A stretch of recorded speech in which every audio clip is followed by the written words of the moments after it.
নবী যদি খুশি হয় তাহলে আপনারা কি খুশি না বেজার?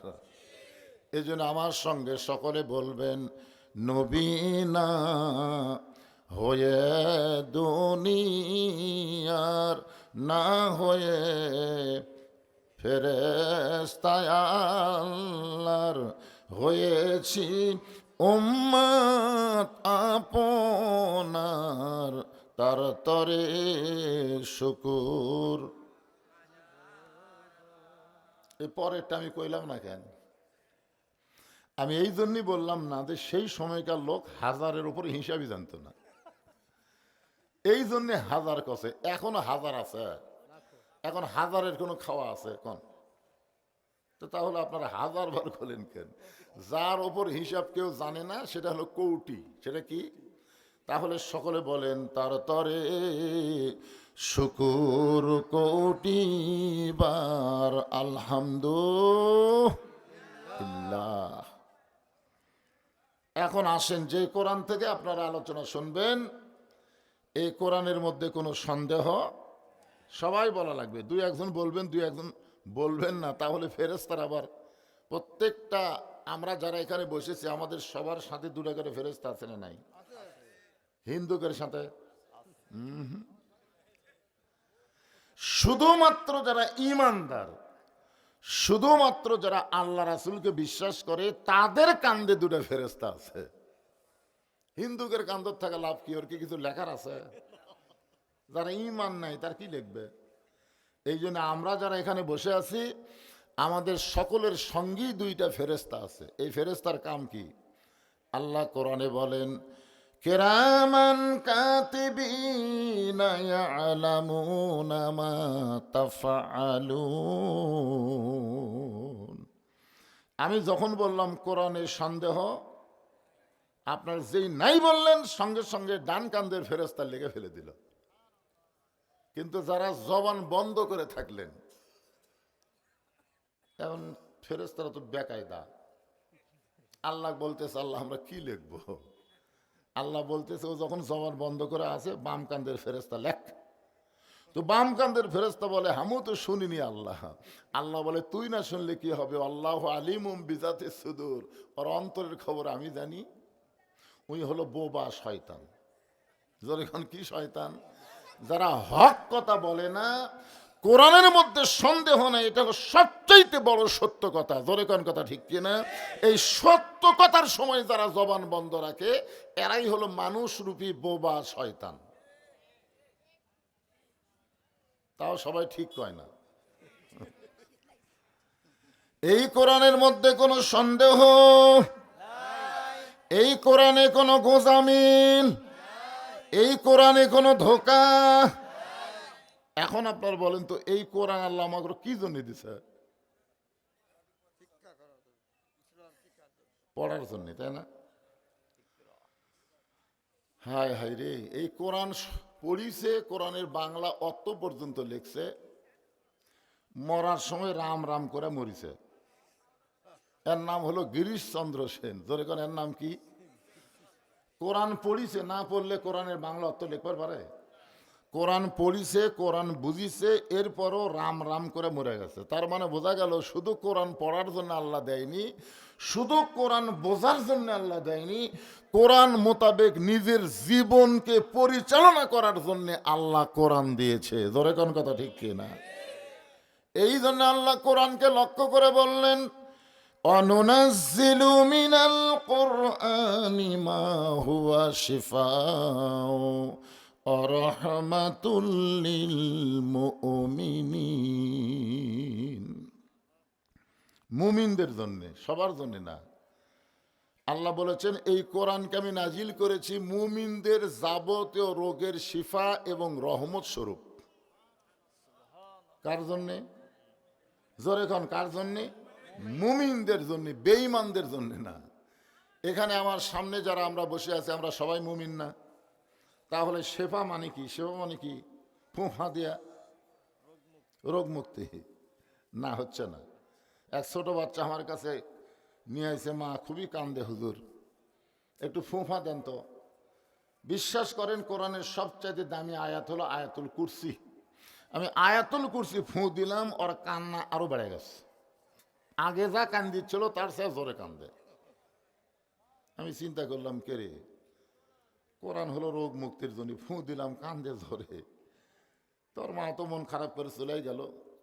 2 দিন পরে নিয়ে বলতে, হুজুর ফোঁফা না, 1 গ্লাস পানি পড়ে দেন। কোরআনের একটা সূরার নাম হলো সূরাতুল শেফা, নাম হলো সূরা ফাতিহা। জোরেকার নাম কি? সূরা ফাতিহা 3 বার পড়ে, ফালাক নাস পড়ে ওই পানি ফুঁক দিয়ে বললাম, মা 3 বার খাওয়াও। ওই পানি নিয়ে যা 3 বার খাওয়ানোর পরে কান্না বলে আরো বাড়িছে, মানে আগে যা ছিল তার সাথে বাড়িছে। তখন আমাকে সেই ছেলের মা বলতে, হুজুর বর্তমান সময়ে এই ফুঁফা আর চলবি না।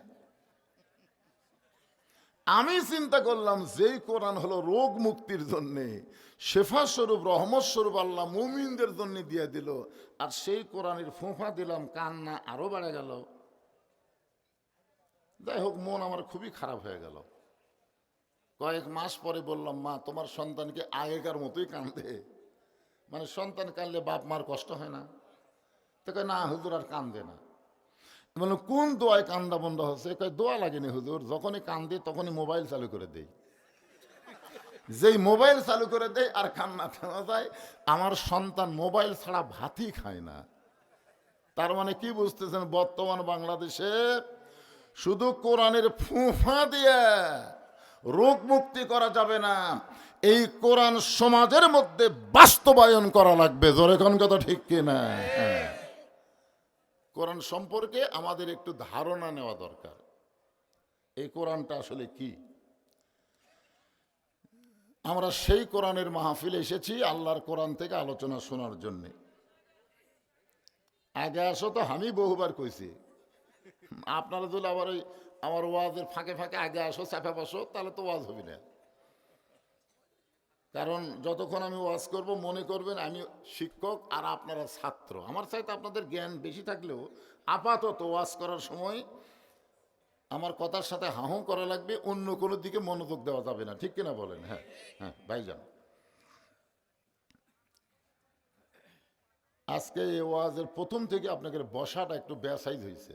মানে আপনারা এই গেটের দিকে চাপিয়েছেন, এদিকেও একটা দরজা আছে বাবা, কিন্তু কতগুলো গাছ আছে বুঝলেন, এই গাছের তল দিয়ে আসতে আমি মাথা বাড়ি খেয়েছি। হয় হয়, এই দিক দিয়েও আসা যায়, কিন্তু গাছ আছে তো এই গাছের মধ্যে দিয়ে আসা খুবই কঠিন। তো একটাই দরজা, দরজার কাছেই সব বসিছে। এখন লোকজন ওদিকে যায় কি করে? এখন তো কোন দিক দিয়ে আছে? এই সাইড দিয়ে আপনার রাস্তা দেন তো যান। ওই যে মুরব্বী মানুষ লাঠি নিয়ে যাচ্ছে, ওনাকে একটু হাত ধরে নিয়ে যদি বসান, একটু জিকির করেন, লা ইলাহা ইল্লাল্লাহ, লা ইলাহা ইল্লাল্লাহ, জোরে লা ইলাহা, লা ইলাহা ইল্লাল্লাহ মুহাম্মাদুর রাসূলুল্লাহ সাল্লাল্লাহু আলাইহি ওয়াসাল্লাম। আল্লাহ তাআলা এই কোরআনে বললেন, ফাদখুলি ফি ইবাদি ওয়াদখুলি জান্নাতি। ছোট্ট একটা আয়াত, কিন্তু এই আয়াতের মধ্যে যে কত কথা। আল্লাহ বলতেছেন যে আমার বান্দা হয়ে গেল, সে তখনই জান্নাতের মধ্যে ঢুকে গেল। ধরে কারণ সুবহানাল্লাহ। আপনারা বলেন তো, মৃত্যু আছে না নাই? কবর আছে না নাই? হাসর আছে না নাই? মিজান আছে না নাই? পুল সিরাত আছে না নাই? কিন্তু এর মধ্যে তো একটা কথাও নাই। এর মধ্যে শুধু আছে যে আমার বান্দা হলো, জান্নাতের মধ্যে ঢুকলো। ফাদখুলি ফি ইবাদি, যখন আমার বান্দা হয়ে গেল, ওয়াদখুলি জান্নাতি, সে জান্নাতের মধ্যে ঢুকলো। তাহলে মরার কথা নাই, কবরের কথা নাই, হাসরের কথা নাই, মিজানের কথা নাই, পুল সিরাতের কথা নাই। এগুলা সব কথা বাদ দিয়ে আল্লাহ এভাবে কেন বললেন?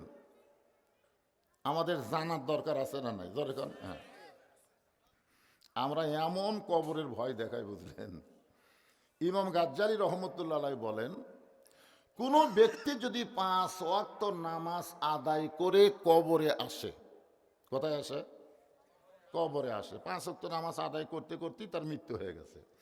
মনে করেন ফজরের নামাজ আদায় করেছে, জোহরের আগেই মারা গেছে, ইচ্ছা করে একটা ওয়াক্ত নামাজ কোনোদিন বাদ দেয়নি, কিন্তু অসুস্থ হয়ে যদি 2-4 দিন না পড়ে পারে সেটা ভিন্ন কথা, কিন্তু সুস্থ অবস্থায় ইচ্ছা করে এক ওয়াক্ত নামাজ কোনোদিন বাদ দেয়নি। এই ব্যক্তি যখন কবরে আসবে, কবরে রাখার সাথে সাথে দুটো ফেরেশতা আসবে। যখন আপনারা মাটি দিয়ে কবর ছেড়ে 40 ধাপ জোরে যাবেন, কয় ধাপ? 40 ধাপ দূরে যাবেন, তখন দুইটা ফেরেশতা কবরের মধ্যে আসবে।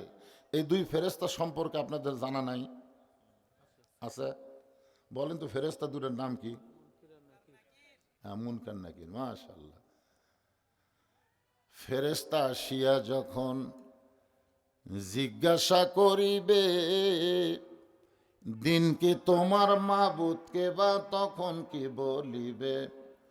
আল্লাহ বিনে নাই রে মাবুদ, আল্লাহ বিনে নাই রে মাবুদ, জবানে তাই বলো রে বলো মুখে, আল্লাহ রাসূল সবে বলো। আপনারা কোন তো এই গান গালে গুনাহ হবে?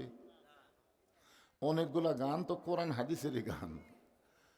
মুনকার নাকির এসে ওই মৃত্যু যে ব্যক্তি শুয়ে আছে কবরে, তাকে জিজ্ঞাসা করতেছে, মান রব্বুকা, তোমার রবকে?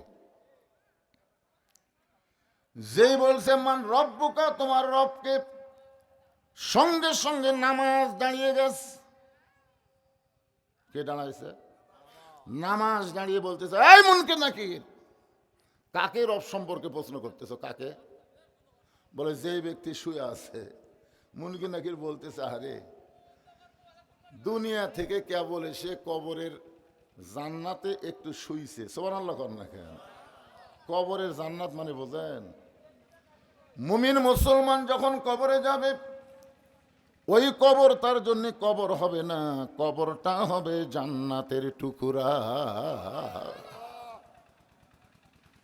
এখন নামাজ বলতেছে, এই মুনকার নাকির, যাকে রব সম্পর্কে প্রশ্ন করলে, সে 10 বছর বয়স থেকে নামাজ শুরু করছে, আর 75 বছর বয়সে সে মারা গেছে। এখন বলো 10 বছর থেকে 75 বছর, 65 বছরে কত ওয়াক্ত নামাজ পড়িছে হিসাব দাও। মুনকার নাকির বলবে, ভাই আমাদের কাছে তো ক্যালকুলেটর নাই। তো ক্যালকুলেটর নাই তো মান রব্বুকা প্রশ্ন করিস? মুনকার নাকির, ফরজ নামাজ দৈনিক হলো 17 রাকাত। দৈনিক 5 ওয়াক্ত কয় রাকাত? 17 রাকাত। সুন্নত কমপক্ষে 12 রাকাত। কয় রাকাত? 12 রাকাত। আর বেতেরে 3 রাকাত। তাহলে প্রত্যেক দিন যদি এত করে রাকাত পড়ে, তাহলে 65 বছরে কত রাকাত নামাজ পড়ছে হিসাব দে। মুনকার নাকির কয়, ভাই আরো তো কঠিন হয়ে গেল রে। আরে পাগলা, যে লোকটা মসজিদের মধ্যে ঢুকেই আলহামদুলিল্লাহ রব্বিল আলামিন বলে সূরা ফাতিহা শুরু করে দেয়, যেই লোকটা রুকুতে গিয়া সুবহান রব্বিয়াল আজিম কয়, যেই লোকটা সেজদায় গিয়া সুবহান রব্বিয়াল আলা কয়, যেই লোকটা এতবার রব রব রব রব জিকির করে কেবল কবর ছুঁইছে, আবার রব। মুনকার নাকির কয়, আল্লাহ তোমার বান্দাকে মান রব্বুকা প্রশ্ন করার সাথে সাথে নামাজ যে খেপা খেপছে, আল্লাহ বলে যে নামাজ নিয়ে কবরের মধ্যে আইছে, তার সমস্ত প্রশ্নের উত্তর হয়ে গেছে। জোরে গান সুবহানাল্লাহ। এখন বলেন আল্লাহ রাসূল নামাজ সম্পর্কে কি বললেন? আল্লাহ রাসূল বলেছেন, বাইনাল আবদি ওয়াল কুফুরি তারকুস সালাত। এখানে কি হচ্ছে? ফাদখুলি ফি ইবাদি। রাসূল বলতেছেন বাইনাল আবদি ওয়াল কুফুরি তরকুস সালাত, বান্দা আর কাফের, এই দুইটা পৃথক করা জিনিসের নামই হলো নামাজ। তাহলে যারা নামাজ পড়ে তারা কি? বান্দা। যেরকম তারা কি? আর বান্দা কোথায়? জান্নাতি। যেরকম বান্দা কোথায়? আর যারা নামাজ পড়ে না তারা কি? কাফের। আপনার হাদিস কি শুনলেন? বাইনাল আবদি ওয়াল কুফুরি তরকুস সালাত, বান্দা আর কাফেরের মধ্যে পৃথক করা জিনিসটার নামই হলো নামাজ। যারা নামাজ আদায় করে তারা কি? বান্দা। যেরকম তারা কি? আর বান্দার জন্য ফাদখুলি ফি ইবাদি অদখুলি জান্নাতি। আর যারা পড়ে না তাদের জন্য কি? وقال الذين وسيق الذين كفروا إلى جهنم زمرا। যারা নামাজ পড়ে না, মুসলমান দাবি করে, তাদেরকে ধাক্কায়া ধাক্কায়া আল্লাহ জাহান্নামে নিয়ে যাবে। এখন আমার সামনে যারা বসে আছেন, আপনারা কারা কারা মাগরিব এশার নামাজ না পড়ে আওয়াজ শুনতেছেন? না না, কারা কারা? এটা আমি হাত তুলবার কম না, না না, হাত তুলবার কম কেন? আমি হাত তুলবার বলবো না, কিন্তু নিজের বিবেককে, সবচাইতে বড় আদালতের নাম হলো বিবেক। সবচাইতে বড় আদালতের নাম কি? বিবেক। নিজের বিবেককে আপনি প্রশ্ন করেন তো, এশার নামাজ না পড়ে যারা ওয়াজ শুনতেছেন, ফজরের নামাজের আগে যদি মারা যান, যদি মারা যান, তাহলে দুনিয়ার কত হুজুর আপনার জন্য দোয়া করলে আপনি জান্নাতে যাবেন? কারণ রাসূল ডাইরেক্ট বলেছেন, লা সলাতা লা ইমানা, যার নামাজ নাই তার ইমান নাই। আল্লাহ রাসূল বলেছেন, লা সলাতা লা দীন, যার নামাজ নাই তার কোনো ধর্মই নাই। এমন একটা কঠিন হাদিস বুখারী শরীফের মধ্যে আছে, মান তারাকা সালাতু মুতাম্মিদান ফাকাত কাফারা। এই ছেলেরা, যুবকেরা চিন্তা করতেছে, হুজুর তো হামাকের বিরুদ্ধে ওয়াজ দিল। আপনারা বলেন তো, নামাজ কি বুড়া বয়সের নামাজ না যৌবন বয়সের নামাজ? আমি যদি এই বয়সে আল্লাহর সামনে হাজিরা দেই, এই বয়সে, এখন যে আমার বয়স চলতেছে, আল্লাহ আমাকে বলবে তো তোমার বুড়া কালের কোনো হিসাব আমাকে দেওয়া লাগবে না, তোমার শৈশবকালের কোনো হিসাবই আমি আল্লাহ চাই না, খালি যৌবন কালের হিসাব দিয়ে জান্নাতে যাও। এই জন্য রাসূল বলেছেন 7 বছর থেকে নামাজের তালিম দাও, আর 10 বছর থেকে জোর করে নামাজ ধরাও। মুসলমানেরা যখন নামাজ ধরবে, ওই মুসলমানের জন্য আর কোনো অন্যায় কাজ করা সম্ভব নয়। এই কথা আমি বলি নাই, বলেছে আমার আল্লাহ। জোরে কোন, কে বলেছে? ইন্নাস সালাতা তানহা আনিল ফাহশাই ওয়াল মুনকার। একমাত্র নামাজই পারে মানুষকে যাবতীয় বেহুদা ফায়সা খারাপি কাজ থেকে বাঁচায় দিতে। আমাদের প্রত্যেকের যুবকের হাতে একটা করে মোবাইল আছে না নাই? যুবক তো দূরের কথা, পুস্কের হাতেও তো একটা দেখা যাচ্ছে।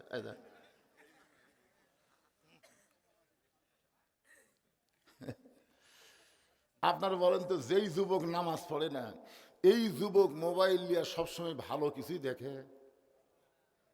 রাত যত বেশি হবে তখন মনে করবি সবাই ঘুমিয়ে গেছে, জানলা দরজা বন্ধ, কম্বলের মধ্যে এখন কে দেখবি রে, এখন আমি একলাই, আমার সাথে কেউ নাই। আরে পাগলা, তোমার সাথে 2টা ফেরেশতা আছে, কেউ না দেখলেও কে দেখতেছে? আরো ধরে কোন, কে দেখতেছে? এই জন্যে ফাদখুলি ফি ইবাদি ওয়াদখুলি জান্নাতি। তুমি যদি আল্লাহর বান্দা হবার পারো, তোমার জন্য মৃত্যু, কবর, হাসর, মিজান, পুলসিরাত কোনো কিছুই বাধা দেবে না।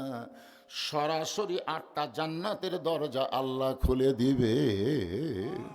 ওয়াসিকাল্লাযীনা তাকাউ রাব্বাহুম ইলাল জান্নাতি যুমারা হাত্তা ইযা জাউহা ওয়াফুতিহাত আবওয়াবুহা وقال لهم خزنتها سلام عليكم طبتم فادخلوها خالدين। একটা মজার কথা, এই নামাজি বান্দাদেরকে হাসরের ময়দানে ফেরেশতারা ধাক্কাইয়া ধাক্কাইয়া জান্নাতের দিকে নিয়ে যাবে। কে আবার সুবহানাল্লাহ বলেন? আচ্ছা, জাহান্নামত যাইতে না হয় ধাক্কা লাগবে, জাহান্নাম হলো আগুনের তৈরি, সেই জাহান্নামত আমরা যাবার চাবো না, দেখে ধাক্কা ধাক্কা লিয়ে যাওয়া লাগবে, কিন্তু জান্নাত ধাক্কা লাগবে কেন? এই যে আল্লাহ কি ভুল কইছে, ওয়াসিকাল্লাযীনা তাকাউ রাব্বাহুম, ওয়াসিকা মানে কি, এই এই যাবো না চপ, মানে ধাক্কায় ধাক্কায়।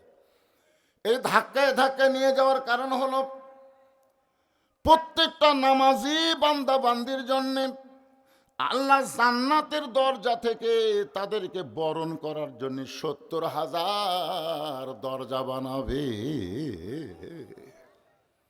প্রধানমন্ত্রী যদি নওগাঁও আসে তাহলে আপনার মনে করেন দরজা বানায় না, গেট বানায় না? যেখানে সেখানে দেখবেন একটা করে গেট বানাইছে, কি প্রধানমন্ত্রীকে বরণ করতেছে।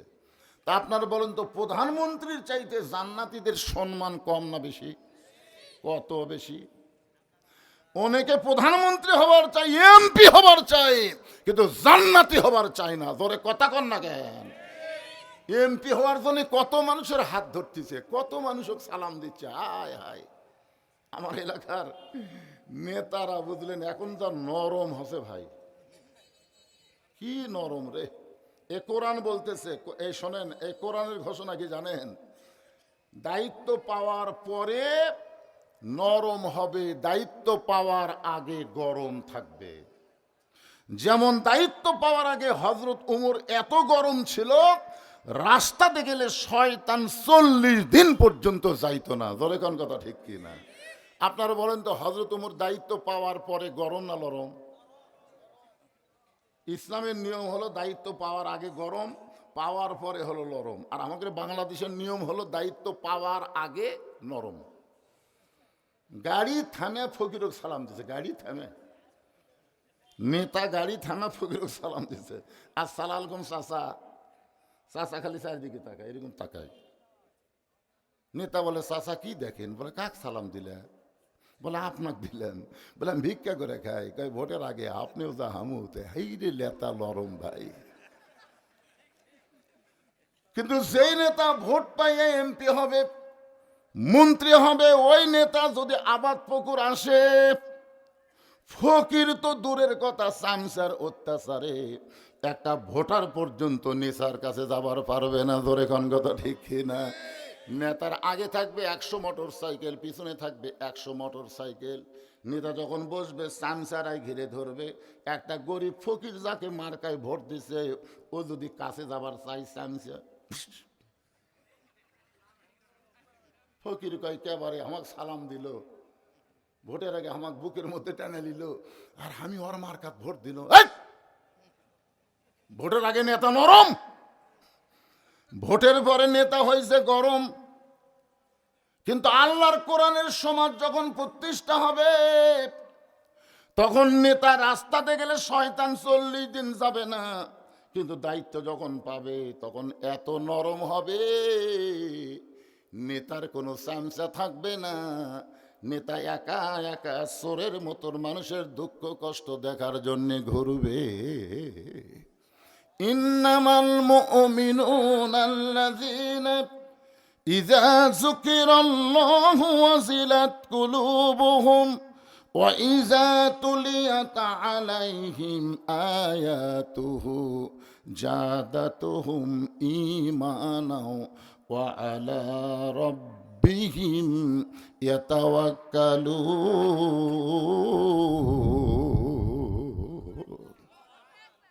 তো নামাজি মনে করবে, প্রথম গেট দেখে মনে করবে এটাই জান্নাত, ঠস করে বসবি। তখন ফেরেশতা কয়, আল্লাহ আপনি 70,000 বরণ করার গেট নির্মাণ করছেন, এই প্রথম গেট দেখেই যদি বসে, আর প্রত্যেকটা দরজা যদি একবার করে বসে, ওকে আসল জান্নাত নিয়ে যেতে তো খুবই কষ্ট হবে। এই জন্য আল্লাহ কয়, শোনো, এখন থেকে নামাজি যখন বসবার চাবি মারবা ধাক্কা, এক ধাক্কা দেন পরের গেটত যায়, পরের গেটত যদি জান্নাত মনে করে বসবার চায় আবার এক ধাক্কা মারবা। এইরকম ধাক্কায় ধাক্কায় জান্নাতের দরজায় যখন নিয়ে যাওয়া হবে, সঙ্গে সঙ্গে আল্লাহর পক্ষ থেকে বলা হবে সালাম। সোনলা বলেন, কে বলতেছে? আল্লাহ বলতেছেন সালামুন আলাইকুম তিবতুম ফাদখুলুহা খালিদিন। সবাই যখন দুনিয়াদারি করেছে, তুমি তখন মুয়াজ্জিনের আযান শোনার সঙ্গে সঙ্গে দুনিয়ার কাজ কামকে হারাম করে দিয়া তুমি আমার ঘর মসজিদের মধ্যে ঢুকেছো ডান পা দিয়া। আল্লাহ, তুমি কি মনে করছো আমরা রুকু করছি, সেজদা করছি, আমরা আসামি হয়ে কান ধরে আমরা হাত বেঁধে আসামি হয়ে দাঁড়াচ্ছি তোমার ওই জান্নাতের লোভে। আল্লাহ বলবে তাহলে তোমরা কি চাও? নামাজি বান্দা বলবে আল্লাহ আমরা শুধুমাত্র আপনার জন্যই নামাজ পড়েছি, আমরা জান্নাত চাই না গো আল্লাহ, আমরা জান্নাতের মালিক তোমাকে চাই। ফাদখুলি ফি ইবাদি ওয়াদখুলি জান্নাতি। কি ভাইজান, আমি এই আয়াতের উপরে আপনাদের আলোচনা শোনাবো, কিন্তু আমার মা বোনেরা মাগরিবের পর থেকে যত ওয়াজ হয়েছে কোনো বক্তা আমার মা বোনদের একটা লাইন ওয়াজ করেনি। কথা কোন ঠিক না? এরা আবার সংখ্যায় আপনাকে চাইতে বেশি হয়েছে। আমি এখানে আসার পরে শুনলাম আমাকে এখানে দাওয়াত দেওয়ার পিছনে মরদের চাইতে মেয়েদেরই গুরুত্ব বেশি। এরাই কষে বলবে দাওয়াত দেওয়া লাগবে, আমাকে ওয়াজ শোনা লাগবে। এখানে এসে কিছু পুরুষ মানুষের কথা শুনলাম, তারা খুব বিপদে আছে। অনেক বউ স্বামীর কথা শোনে না, তো কয় হুজুর একটু মা বোনদের জন্য ওয়াজ করবেন। আমাকে মা বোনের একটু বেপর্দা হয়ে ঘরে মাঝে মধ্যে মাথার চুলও বেচা খায়, কথা কয় না। এ মায়েরা এখন আপনাকে ওয়াজ শুরু হবে, ফাদু খলিফি বাদের পর ওয়াজ চলবে। যদি আরো 1 ঘন্টা করি সমস্যা আছে ভাই, জান কোনো সমস্যা আছে? কোনো সমস্যা নেই। আমার মায়ের একটু মনোযোগ দিয়ে শুনবেন। আল্লাহর নবী ফাতেমার ঘরের মধ্যে ঢুকলেন, ঢুকার পরে দেখে ফাতেমার চোখ দিয়ে দর দর করে পানি পড়তেছে। আল্লাহ রাসূল ফাতেমার থুতুনির তলে হাত দিলেন, ফাতেমার গাল বেয়ে চোখের পানি নবীর হাতের মধ্যে পড়ে গেল। আল্লাহ রাসূল এই মেয়ের চোখের পানিটা নিজের চেহারার মধ্যে মালিশ করে বললেন, মা তুই বড় কষ্ট আছিস, তুই কি জানিস আল্লাহ তাআলা তোকে শুধুমাত্র পর্দার ভিতরে থাকার কারণে আসমান থেকে একটা ডিগ্রি দিয়েছে, সেই ডিগ্রিটা হলো সাইদাতুন নিসায়ে আহলিল জান্নাহ। তুমি ফাতেমা হবে জান্নাতি নারীদের নেত্রী। সঙ্গে সঙ্গে নবীর মেয়ে ফাতেমা চোখের পানি মুছে বলতেছে, বাবা আমি যত কষ্টের মধ্যেই থাকি না কেন, আল্লাহ যখন আমাকে জান্নাতি নারীদের নেত্রী বানাইছে, আর আমি কোনোদিন এমন কষ্ট মনে অনুভব করব না। শত কষ্টের মধ্যে থাকবো আর মনে করব বাল তুসিরুনাল হায়াতাদ দুনিয়া ওয়াল আখিরাতু খায়রু ওয়া আবকা। এই আয়াতের বাংলা অর্থ কি? এই আয়াতের বাংলা অর্থ হলো তুচ্ছ সময়ের দুনিয়া। এই দুনিয়া কয় দিনের ভাইজান? দুনিয়ার কয় দিনের? কয় দিনের দুনিয়া? এনের যত কষ্ট পাই কোনো কষ্টই মনে করব না। এই পর্দা মানার কারণে আল্লাহ আমারে যে ডিগ্রি দিয়েছে, এই ডিগ্রি নিয়ে আমি একটু শান্তিতে থাকবার চাই। সঙ্গে সঙ্গে ফাতেমা তাকায় দেখি নবীর চোখ দিয়ে দর দর করে পানি পড়তেছে। ফাতেমা বললেন, বাবা খুশির খবর দেওয়ার পরে আবার আপনার চোখের মধ্যে পানি। রাসূল বলেন, ফাতেমা আল্লাহ তোমাকে জান্নাতি নারীদের নেত্রী বানাইছে, এটা যেমন সত্য, তবে তোমার আগে একজন মেয়েকে আল্লাহ জান্নাত দিবে। যেই মাত্র কইছে ও ফাতেমা তুমি জান্নাতি নারীদের নেত্রী, এটা যেমন সত্য, কিন্তু আল্লাহ তোমার আগে একজন মেয়েকে জান্নাত দিবে, সঙ্গে সঙ্গে ফাতেমার চোখ দিয়ে আবার দর দর করে পানি পড়তেছে। রাসূল বলে, ফাতেমা এখনই তুমি আনন্দ করলে, এখন আবার কান্দো কেন? বলে, বাবা আমি বিশ্বাস করেছি আমি জান্নাতি নারীদের নেত্রী হব, আমি সবার আগে জান্নাতে যাব।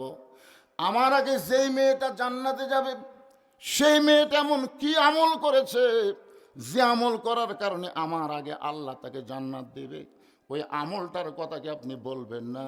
আর ওই মেয়েটার পরিচয় কি আপনি আমাকে দিবেন না? রাসূল বললেন, ফাতেমা তাহলে আমার শাহাদত আঙ্গুলের দিকে তাকাও।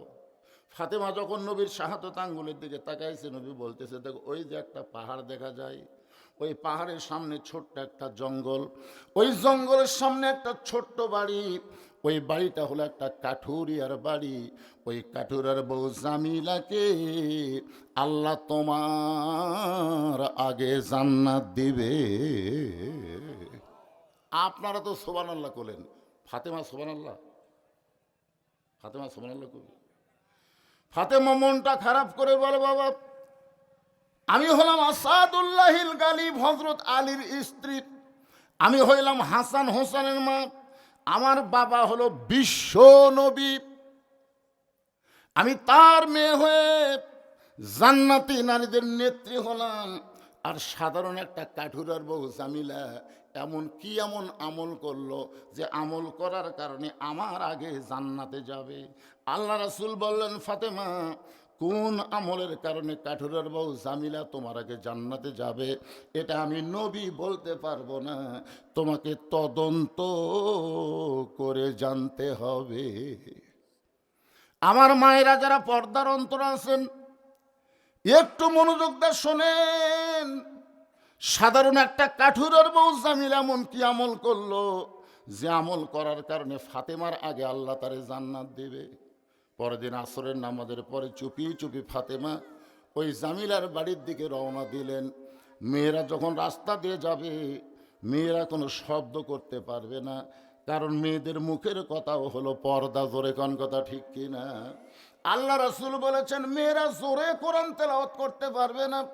মেয়েরা জোরে কোরআন তেলাওয়াত করতে গেলে যদি পরপুরুষ শুনতে পায় তাহলে কোরআন তেলাওয়াতের সওয়াবের বদলে তার পাপ হবে। এই জন্য এমনভাবে মেয়েরা কোরআন পড়বে নিজের কান পর্যন্ত আসবে, না হয় এমন গোপন জায়গায় তেলাওয়াত করবে পরপুরুষের কানে যেন শব্দটা না যায়। এই জন্য মেয়েরা যখন রাস্তা চলবে তখন চুপি চুপি তাদের চলতে হবে। আসরের নামাজের পরে ফাতেমা চুপি চুপি ওই কাঠুরার বিবি জামিলার ঘরের দরজায় গিয়ে ডাক দে, বলে ও কাঠুরার বউ জামিলা, আমি নবীর মেয়ে ফাতেমা তোমার সঙ্গে একটু দেখা করবার চাই, মেহেরবানি করে তুমি একটু ঘরের দরজা খুলে দাও। কাঠুরের বাবু জামিলা দরজায় এসে ছোট বাচ্চার মতন কাঁদতেছে। নবীর মেয়ে ফাতেমা বলে, জামিলা কান্দার কারণ কি?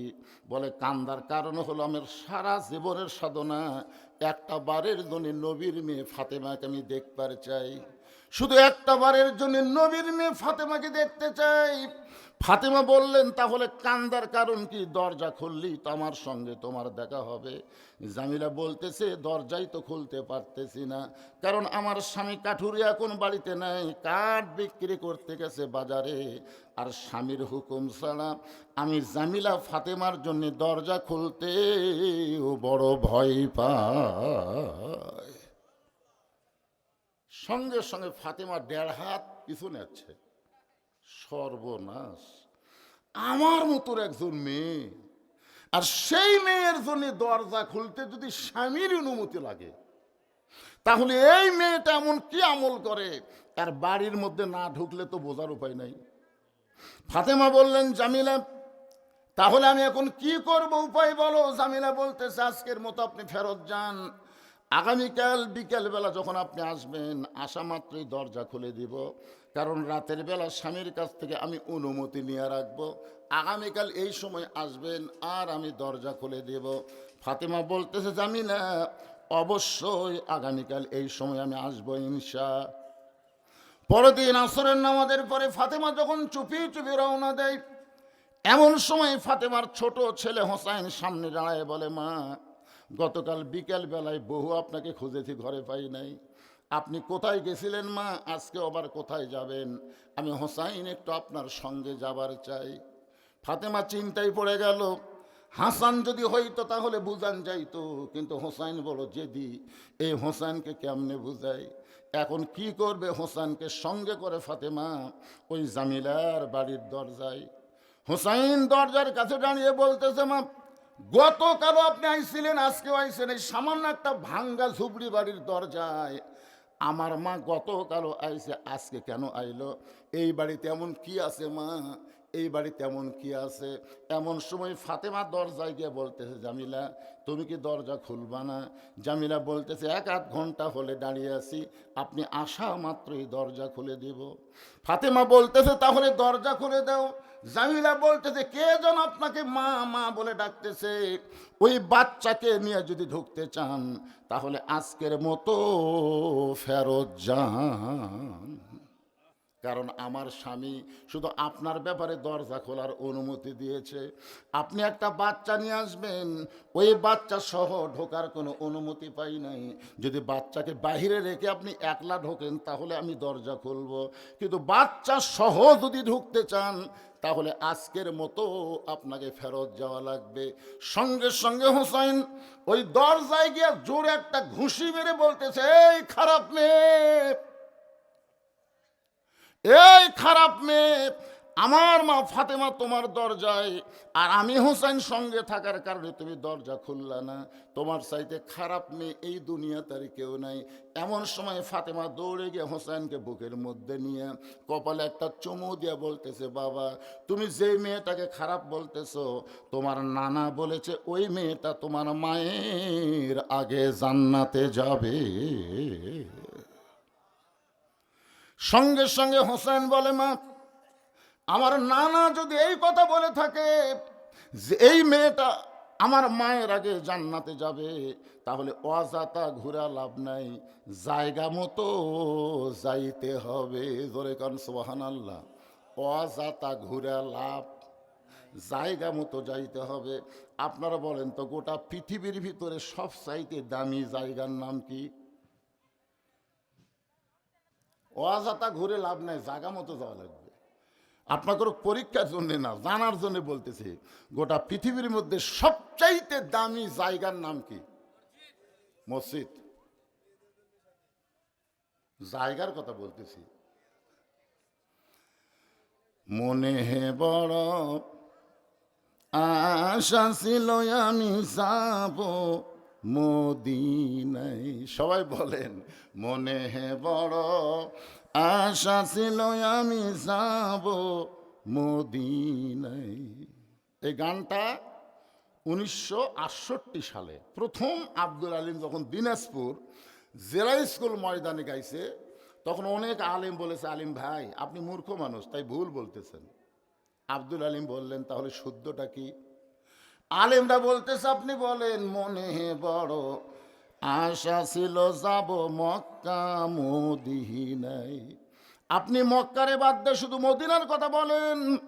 আব্দুল আলিম বলতেছে, রে আলিমেরা শোনো, আল্লাহ কোরআনে বলেছেন, কুল হে রাসূল আপনি বলেন, ইন কুনতুম তুহিব্বুনাল্লাহ ফাত্তাবিউনি ইউহিব্বুকুমুল্লাহ। কেউ যদি আমি আল্লাহকে পাওয়ার চাই, নবী বিনে আল্লাহ পাওয়ার কোনো উপায় নাই। সবাই বলেন, উপায় নাই রে, উপায় নাই রে, উপায় নাই, নবী বিনে আল্লাহ পাওয়ার উপায় নাই। কে ভাই, এটা গেলে গুনাহ হবে? দেখেন, এটা বলে দেখেন অন্তরের মধ্যে কেমন রাসূল প্রেম আসে। উপায় নাই রে, উপায় নাই রে, উপায় নাই, নবী বিনে আল্লাহ পাওয়ার উপায় নাই। ছোট্ট হোসাইন মায়ের হাতটা ধরে এক টানে নিয়ে গেছে নবীর কাছ। নবী তখন চকিয়ার উপরে বসেছিলেন। ফাতেমার চোখের পানি মুছতেছে আর বলতেছে, বাবা আমার কোনো দোষ নাই, ও বাবা আমার ওপর আপনি মন খারাপ করবেন না। আমি প্রথম দিন গেছি স্বামী না থাকার কারণে, ওই কাঠুরের বউ জামিলা দরজা খোলে নাই। আমি দ্বিতীয় দিন গেছি, হোসাইন আমার সঙ্গে থাকার কারণে দরজা খোলে নাই। প্রয়োজন হলে আমি 100 বার যাব। কোন আমলের কারণে কাঠুরের বউ জামিলা আমার আগে জান্নাতে যাবে আমি এটা জানবো বাবা, কিন্তু এই হোসাইন আমার সর্বনাশ করছে। এ আমার হাতটা ধরে আপনার কাছে নিয়ে আইছে বাবা, আমি ফাতেমার কোনো দোষ নাই। এমন সময় হোসাইন মায়ের হাতটা ছাইড়া দিয়ে এক দৌড়ে গিয়া নানার হাতটা ধরে বলে, নানা আমার যে মাকে একটা কাঠুরের বউ জামিলার বাড়ির দরজাত পাঠাইছেন, আপনি কি আমার মারে চেনেন? সোনাল কন্যা কেন? আমার যে মাকে আপনি একটা কাঠুরার বউ জামিলার দরজাত পাঠাইছেন, আপনি কি আমার মারে চেনেন? ও না না, আপনার মা জান্নাত পাবে কি পাবে না সেই কথা আপনি বলেছেন বারবার, কিন্তু আমার মা শুধু জান্নাত পাবে না, জান্নাতি নারীদের নেত্রী হবে। না না গো, 6 বছর বয়সে মা হারাইছেন, মায়ের কথা হয়তো আপনি ভুলে গেছেন, কিন্তু নানা শোনেন, প্রত্যেকটা সন্তান পৃথিবীতে তার মাকে সবচাইতে বেশি ভালোবাসে। আমার মা কেন জামিলার দরজায় যাবে? প্রয়োজন হলে জামিলা আমার মায়ের দরজায় আসবে। সোনাল্লাহ কন্যা কেন? প্রত্যেকটা ছেলেরা মাকে বেশি ভালোবাসে না কম ভালোবাসে? খুবই ভালোবাসে, কিন্তু শাশুড়ি হওয়ার পর এই ভালোবাসাটা ভেজাল হয়। দেখবেন শাশুড়ির বউ আর শাশুড়ি বসে আছে, এখন ছেলে বলতেছে, আম্মা আম্মা আমি আবাদ পুকুর যাচ্ছি, আপনি ডাব খাবেন না গ্লুকোজ খাবেন? বউ বলতেছে আমার মাও দুটাই খায়, দুটাই খায়। ও এখন বলতেছে আজকে আম্মার জন্য ডাবও আনবো গ্লুকোজ আনবো। কি ডাব গ্লুকোজ আনার জন্য ব্যাগলে যখন বের হচ্ছে, দরজাত মা খাড়া হয়ে আছে, দরজাত মা খাড়া হয়ে আছে। ওই মায়ের দিকে একবারও তাকায়নি। ওই মাটির দিকে তাকা যখন যাচ্ছে, মা বলতেছে বাবা গত সপ্তাহে 10 টাকার পান কিনে দিছিস বাজান, আমার পানও নাই সুপারিও নাই, আজকে একটু 10 টাকার পান সুপারি আনিস বাবা। ছেলে বলতেছে এই জন্যই তো তাকাই না, এই জন্যই তো খালি খাই খাই করো, খালি খাই খাই। ওই শাশুড়ির জন্য ডাব কিনবি গ্লুকোজ কিনবে ওই জায়গার কথা নাই, আর মায়ের জন্য 10 টাকার পান কিনতে ওর কলজাত বেজা যায়। এইরকম পাটা মার্কা বেটা আছে না নাই? কথা কন না কেন, আছে না নাই? আল্লাহ রাসূল বলেছেন মায়ের পায়ের তলে সন্তানের জান্নাত। কি বলবো প্রসবের কথা, মা বিনে সেই ব্যথা কেউ তো বুঝিবে না। মাজন ঠেকিয়া সন্তানের দায়, অকালে মা মারা যায়, কেন সে মায়ের ভক্তি করো না। এমন দরদি ভবে কেউ হবে না আমার মা গো। 18 সালে যখন আমার বাবা মারা গেল, 18 সালে, আমরা 4 ভাই, আমাদের কোনো বোন নাই, তখন মা এসে আমাদেরকে বলল বাবা তোদের বাপ মারা গেছে তো কি হচ্ছে, আমি তো মা আছি, আমি তো মা আছি। বিশ্বাস করেন বাবার শোক আমরা অল্প দিনের মধ্যে কাটালাম, কারণ আমাদের তো মা আছে। প্রতিদিন মায়ের কাছে যাইতাম, মা কপালে চুমা খাইতো, কত আদর করতো। কিন্তু 23 সালের ডিসেম্বরের 25 তারিখে যখন মা জননী মারা গেল, আমার মসজিদের পাশে বাপ মা দুইজন শুয়ে আছে। আমি ওয়াজ করতে আসার সময় একবার সালাম দেই, যত রাত্রি বাড়িতে যাই বাপ মার কবরের দিকে তাকা একবার সালাম দেই, আর নিজের বুকে হাত দিয়ে বলি যার বাপ নাই, যার মা নাই, এই দুনিয়াতে তার আপন বলতে কেউ নাই। আল্লাহর বান্দার একটু মনোযোগ দিয়ে শুনবেন। হোসেন বলতেছে না না, 6 বছর বয়সে আপনি মা হারাইছেন, আপনি হয়তো মায়ের কথা ভুলে গেছেন। আমার মা কাঠুরার বউ জামিলার দরজায় যাবে কেন? প্রয়োজন হলে কাঠুরার বউ আমার মায়ের কাছে আসবে। ও না না, ওই সামান্য কাঠুরার বউ এমন কি আমল করলো, এমন কি আমল করলো যে আমল করার কারণে আপনি বলেছেন আমার মায়ের আগে জান্নাতে যাবে। সামান্য একটা কাঠুরার বউ এমন কি আমল করছে না না, যে আমল করার কারণে আমার মায়ের আগে জান্নাতে যাবে। এমন ভাবে হোসাইন নবীর হাতটা চাইবা ধরছে, আর বলতেছে যতক্ষণ না বলবেন ততক্ষণ আপনার হাত আমি ছাড়বো না, কারণ দুনিয়ার কেউ কিছুই জানে না আপনি যতক্ষণ না জানেন। সুবহানাল্লাহ কন্যা কেন? মায়ান্তিকু আনিল হাওয়া ইন হুয়া ইল্লা ওয়াহু ইউহা। এ কথা কার? তাহলে আল্লাহর নবী না জানলে দুনিয়ার কেউ জানে না। আপনি বলতে পারবেন কোন আমলের কারণে সামান্য একটা কাঠুরার বউ আমার মায়ের আগে জান্নাতে যাবে? এটা আপনি না বলে আমার মাকে কেন কাঠুরার বউয়ের জামিলার দরজায় পাঠাইলেন? সঙ্গে সঙ্গে আল্লাহর নবী চোখের মধ্যে পানি নিয়ে বললেন, আলী, আলী রে। সঙ্গে সঙ্গে হযরত আলী এসে বলে, লব্বাইক ইয়া রাসূলুল্লাহ, হুজুর আমারে ডাকলেন কেন? নবী বলতেছে, আলী রে, তোমার হোসেন যেইভাবে আমার হাতটা ধরেছে ততক্ষণ পর্যন্ত হাতটা ছাড়বে না যতক্ষণ আমি না বলবো জামিলা ফাতেমার আগে কেমনে জান্নাতে যাবে। আলী, একদিন তোমাকে নিষেধ করেছিলাম, কিন্তু আজকে তোমার বেটা আমার হাতটা চাইপা ধরার কারণে আজকে তোমাকে আমি বলার হুকুম দিয়া দিলাম।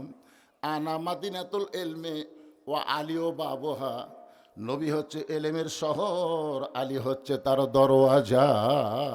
জোরে বলেন না সুবহানাল্লাহ। কে রে, এরা যাচ্ছে না বসতিছে? আচ্ছা বসো বাবা, ময়নারা বসো বসো বসো। এইরকম ছোট বাচ্চারা মেলাত না ঘুরে কোরআনের মাহফিলে বসা ভালো লক্ষণ। কথা কোন ঠিক কিনা? লক্ষণ ভালো না খারাপ? কিন্তু ওরা তো বসলই না, খালি খাড়ায় থাকলো রে। দেখেন বসবার করলো যে লাল লাল মাথা কি ওটা?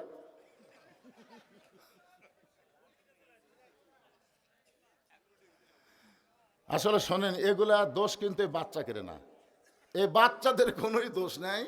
এরা যখন মায়ের পেটে আসছিল, মা তখন পেট দিয়া গোটা সিলমাদার ঘুরিছে, বুঝলেন? ওরা পেটের মধ্যেই ঘোরণি ব্যারাম পাচ্ছে। ওরা কোনো এক জায়গায় বেশিক্ষণ ধৈর্য ধরে বসে থাকতে পারবি না, এদিকে ঘোরণি শুরু হতে পেটর থেকে। এই জন্য একজন নেপোলিয়ান বলেছে, নেপোলিয়ান খ্রিস্টান বলেছে, তোমরা একটা ভালো যদি সন্তান চাও, ভালো একটা মায়ের দরকার। দরকার কিসের দরকার? ভালো মায়ের দরকার। ভালো মায়ের সন্তানেরা কোরআনের মাহফিল বাদ দিয়ে মেলাত ঘুরবে না। ভালো মায়ের সন্তানেরা, যাদের মা ভালো, তাদের সন্তানগুলোকে আল্লাহ তাআলা আজকে জান্নাতের বাগানে কবুল করলো। জোরে কান আমিন। এখনো যারা বাইরে ঘুরতেছে, মাও যদি ভালো বানাবার চাও, তাড়াতাড়ি ঢোকো ময়নারা, তাড়াতাড়ি ঢোকো। এই ঢুকিস তোরা, পোলা লিবু না, পোলা লিবু না তোরা, ঢোকো ঢোকো। এই দিক দিয়ে ঢোকে কেন? ওই কোনার যাও না। প্রথম এসে যখন মাহফিল দেখলাম মনটা খুবই খারাপ হলো। এখন যতই দেখতেছি খালি পরিপূর্ণ হয়ে যাচ্ছে, ভালো লাগতেছে না। হ্যাঁ, চাপে বসেন, যেটা একটু ফাঁকা আছে ময়না, একটু চাপে আসেন তো, আসেন আসেন, একটু আল্লাহ রাস্তা আসেন, আসেন বাবা, আসেন আসেন। এর আগে আসা লাগবে না, ওই পর্যন্ত ওই যে মুরব্বিক বলতেছি, চাচা চাপা, দুই জায়গা আপনার জান্নাতে সাক্ষী হবে। একটু জিকির করেন, লা ইলাহা ইল্লাল্লাহ, জোরে লা ইলাহা ইল্লাল্লাহ, লা ইলাহা, লা ইলাহা ইল্লাল্লাহু মুহাম্মাদুর রাসূলুল্লাহ। আজকের বিষয়টা হলো ফাদখুলি ফি ইবাদি ওয়াদখুলি জান্নাতি। মনে আছে আপনাদের কোন জায়গাতে রাখছি? আল্লাহ বলতেছে, জান্নাতের দরজা খুলে দিলাম, তোমরা জান্নাতে ঢোকো, আর কোনোদিন বের হওয়া লাগবে না। তখন নামাজেরা কি বলতেছে? ঢুকবো না। ফেরেশতা কয়, আল্লাহ রে, আমরা এতদিন মনে করছিলাম জান্নাত দেখার পরেই তোমার বান্দা বান্দিরা পাগলা হয়ে ঢুকবি, আজকে কি দেখতেছি। আমি আয়াতটা তেলাওয়াত করেছি, ইন্না সলাতি ওয়া নুসুকি ওয়া মাহইয়ায়া ওয়া মামাতি লিল্লাহি রাব্বিল আলামিন। মনে আছে না ভুলে গেছেন? আপনারা ভুলে গেলেও আমি কিন্তু সেই বক্তা লয় যে এক ওয়াজ এটি থুইয়া চলে যাবো আর আমার মনে থাকবি না। যত দূরেই যাই, যেইটা নিয়ে ওয়াজ শুরু হচ্ছে ওইটার উপরই শেষ হবি। জোরে কর কথা ঠিক? হ্যাঁ। হযরত আলী বলতেছে, ইয়া রাসূলুল্লাহ, আপনি কিন্তু নিষেধ করেছিলেন। আল্লাহ রাসূল বলতেছেন, হোসেন যেইভাবে আমার হাতটা চাইপা ধরেছে, আজকে তোকে বলার হুকুম দিলাম। এবার ফাতেমা দৌড়ে গিয়ে স্বামীকে বলতেছে, ওগো স্বামী, ওই কাঠুরার বাবু জামিলা আমার আগে জান্নাতে যাবে, এইটা আপনি জানেন? আলী বলতেছে, আমি জানি। তো জানি তো বলেন না কেন? বলে, তোমার বাপ নিষেধ করছে। তোমার বাবা নিষেধ করেছে বলে আমি বলি নাই, কারণ আমি পুরুষ মানুষ। পুরুষ মানুষকে যখন কোনো জিনিস নিষেধ করা হবে, ওই পুরুষ মানুষ সহজে কিন্তু কথা প্রকাশ করবে না। কারণ পুরুষ মানুষের এই জায়গাতে একটা গুটি আছে, জোরে কোন কি আছে গুটি। এই গুটিটা কি জন্য আছে জানেন? যখন হাওয়া যে গন্ধম শরবত করে আদম নবীরে খাওয়ালো, যখন হাওয়ার মুচকি মুচকি হাসি দেখে আদম বলতেছে, কে রে হাওয়া হাসো কেন? বলে গন্ধম আকারে খাওয়াতে পারিনি, শরবত করে খিলেছি। তখন এই যে চাপিয়া ধরছে ভাই, এমন ধরা ধরছে, আর নিচে এক ফোঁটো নাম্বার দেয়নি, এক ফোঁটো। এই ডান হাতখানা মুখের মধ্যে দিয়ে রক্ত বমি করেছে। সেদিন থেকে পুরুষ মানুষের কোনো গোপন কথা যদি খালি একবার গুটির তলে যায়, এটা সহজে প্রকাশ পায় না। আর মেয়ে মানুষের সরাসরি গন্ধম খাওয়ার কারণে গুটি নাই, জোরে কোন কি নাই, একের হড়হড়া হড়হড়া। এই জন্য খবরদার, মাও হোক, বউ হোক, বোন হোক, আপনার একান্ত গোপন কথা কোনো দিনও যেন মেয়ে মানুষের কথা মেয়ে মানুষের কাছে বলবেন না। বললেই কিন্তু ফাঁসে যাবেন।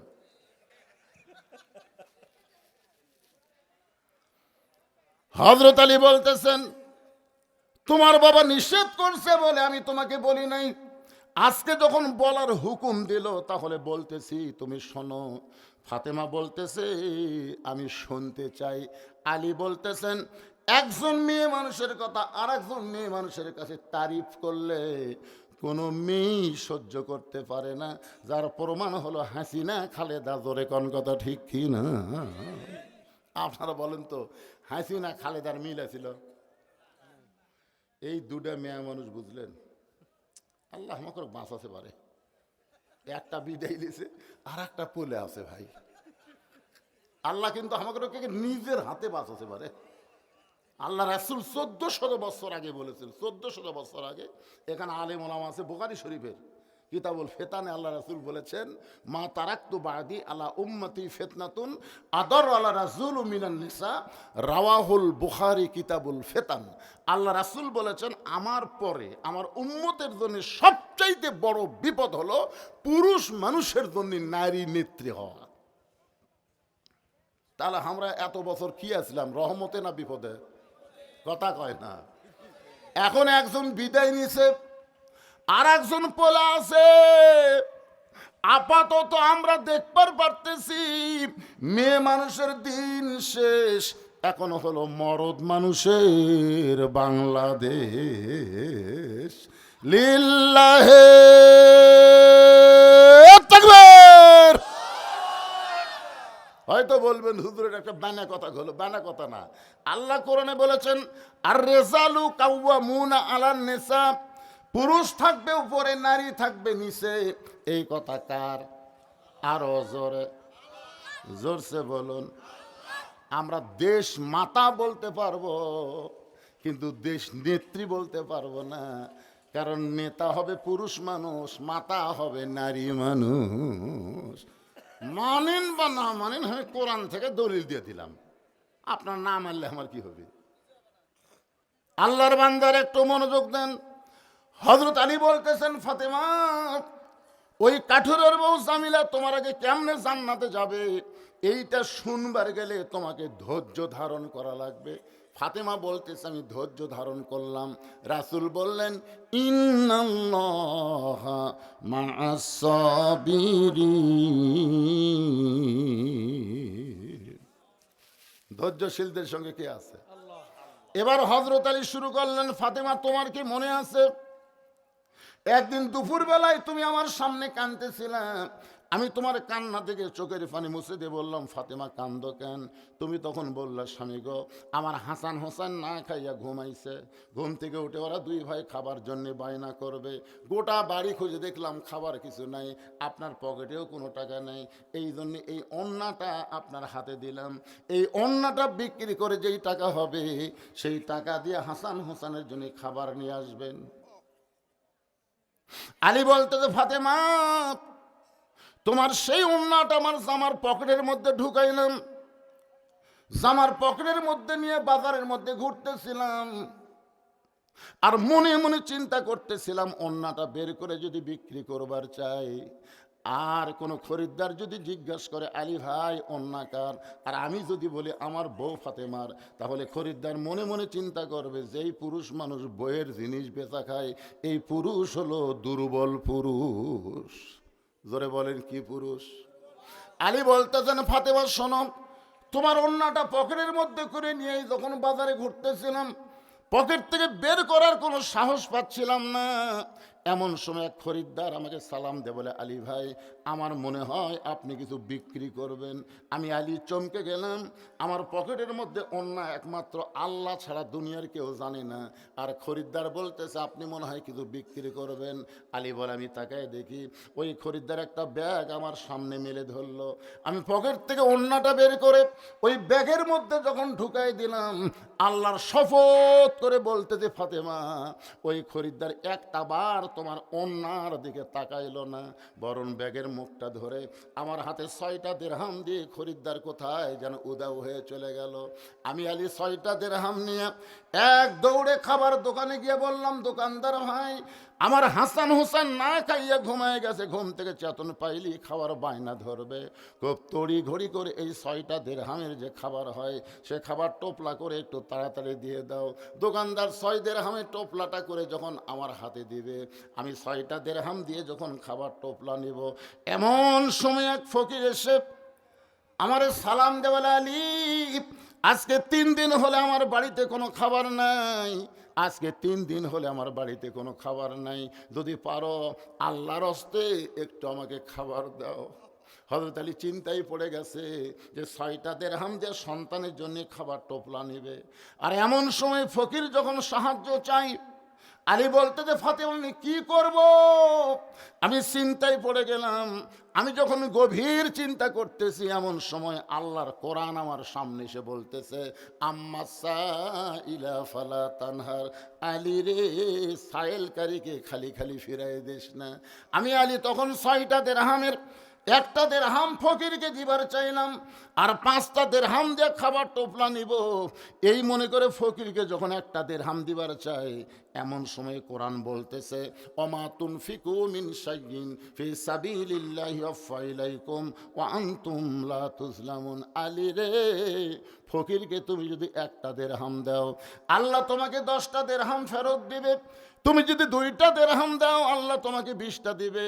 তুমি যদি 6টা দিরহাম ফকিরকে দিয়ে দাও, আলী আল্লাহ কোরআনে ওয়াদা করেছে তোমাকে 60টা দিরহাম দিয়া দিবে। আলী বলতেছেন ফাতেমা, আমি আল্লাহর কোরআনকে সম্মান করে ফকিরকে 6টা দিরহাম যখনই দিয়ে দিলাম, ফকির হাসতে হাসতে যখন 6টা দিরহাম নিয়ে গেল, যেই ফকির কানতে কানতে আমার কাছে ভিক্ষা চাইলো, আর আমি 6টা দিরহাম দেওয়া মাত্র ফকির কান্না বন্ধ করে হাসতে হাসতে যখন চলে গেল, দোকানদার বলতেছে, আলী ভাই তাহলে এখন টোপলা আমি কি করব? আমি বললাম, এক টোপলা দেওয়া হবে না, তুমি 2 বস্তা খাবার প্যাকেট করো, কারণ আমার বিশ্বাস আল্লাহর ওয়াদা কোনোদিন খেলাফ হয় না। আমি দোকানদারকে 2 বস্তা খাবার প্যাকেট করতে বলে আমি বাজারের মধ্যে ঘুরতেছিলাম, হঠাৎ এক ব্যক্তি উট নিয়ে রাস্তা দিয়ে আসতেছে, আমার সালাম দেওয়ার, আলী ভাই এই উটটা কিনবেন নাকি?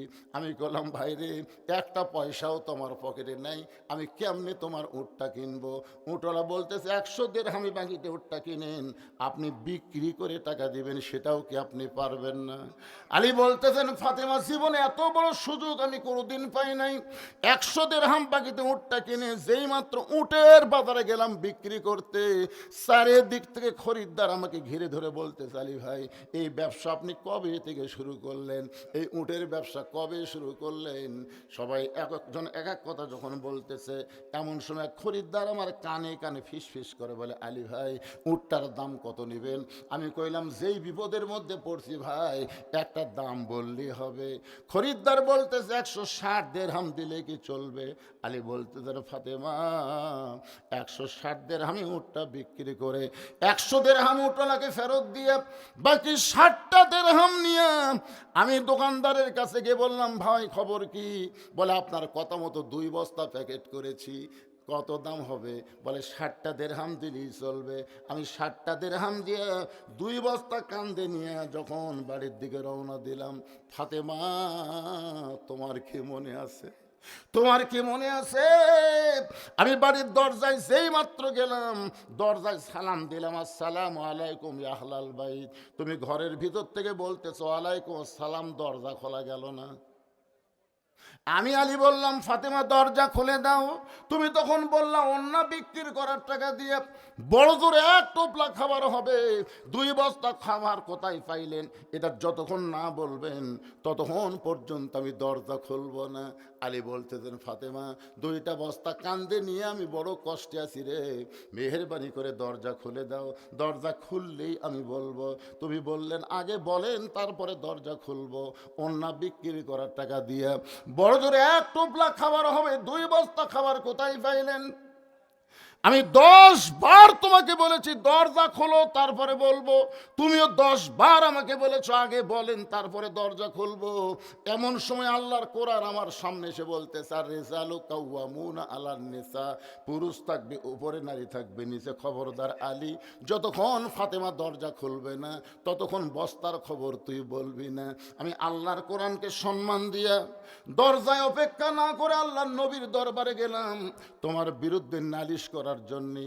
আমি নবীর দরবারে গিয়ে দেখি নবী চকিয়ার উপর বসে আছে।